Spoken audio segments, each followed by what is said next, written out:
ఉత్తరప్రదేశ్లో రైలు ప్రమాదం సంభవించింది. గోండా వద్ద జిలాహి రైల్వే స్టేషన్కు సమీపంలో చండీగఢ్ డిబ్రూగఢ్ ఎక్స్ప్రెస్ రైలు పట్టాలు తప్పింది. ఈ ప్రమాదంలో 12 బోగీలు పక్కకు జరిగాయి. ఒకరు అక్కడికక్కడే మృతి చెందారు. పలువురికి తీవ్ర గాయాలయ్యాయి. సమాచారం అందుకున్న అధికారులు సహాయక చర్యలు చేపట్టారు. మృతుల సంఖ్య పెరిగే అవకాశం కనిపిస్తోంది. ఘటనపై స్పందించిన యూపీ సీఎం యోగి ఆదిత్యనాథ్ సహాయక చర్యలను ముమ్మరం చేయాలని ఆదేశించారు. అటు ప్రమాదానికి గల కారణాలపై విచారణకు ఆదేశించారు రైల్వే శాఖ అధికారులు.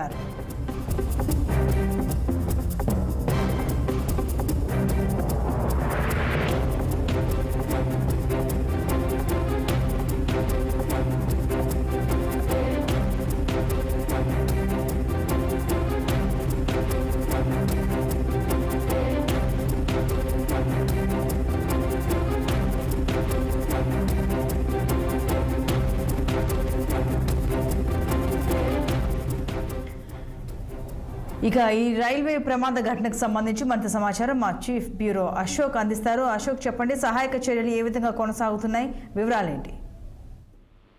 సో ఉత్తరప్రదేశ్ లో ఈరోజు మధ్యాహ్నం 2 గంటల ప్రాంతంలో ఘోర రైలు ప్రమాదం జరిగింది. చండీగఢ్ డిబ్రూగఢ్ ఎక్స్ప్రెస్ 15904 ట్రైన్ సంబంధించిన రైలు పట్టాలు దక్కింది. దాదాపు 12 కోచ్లు పట్టాలు దక్కడం తెలుస్తుంది. జిల్హాయి రైల్వే స్టేషన్ సమీపంలో ఈ ప్రమాదం చోటు చేసుకోవడం జరుగుతుంది. ఈ ప్రమాద సమయంలో అంతా చాలా మంది ఇంకా ప్రయాణికులు అందులోనే ఉన్నారు. చాలా మంది గాయపడడం జరుగుతుంది. క్షతగాత్రులని సహాయ చర్యలకు అయితే యూపీ సీఎం యోగి ఆదిత్యనాథ్ ఆదేశించారు. ప్రమాదానికి గల కారణాలపై విచారించేందుకు రైల్వే శాఖ ముమ్మరం చేసింది. అధికారులను అప్రమత్తం చేసింది. ఎందుకు ఈ ప్రమాదం ఏర్పడింది, దీని వెనుక ఏమన్నా శక్తులు ఉన్నాయా, లేకపోతే టెక్నికల్ లోపమా, లేకపోతే సిగ్నలింగ్ లోపమా అనేది మాత్రం ఇంకా తెలియాల్సింది. దానిపైన అధికారులు అయితే విచారణ చేపట్టారు. సో ఈ ప్రమాదంలో ఇప్పటివరకు చాలా మంది గాయపడడం జరుగుతుంది. ఇంకా ఎంతమంది గాయపడ్డారు, ఎంతమంది చనిపోయారు అనేది మాత్రం ఇంకా తెలియలేదు. సో ప్రస్తుతానికైతే అక్కడ సహాయక చర్యలు ముమ్మరం చేస్తున్నారు.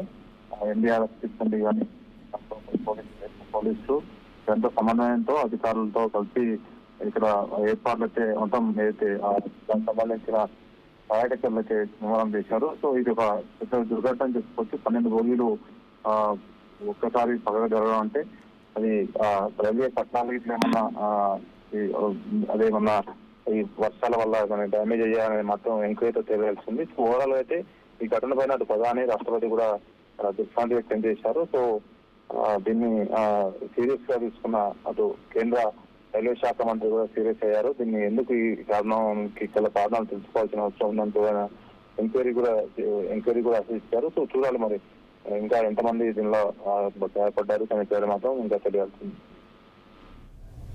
Right Ashok, thank you.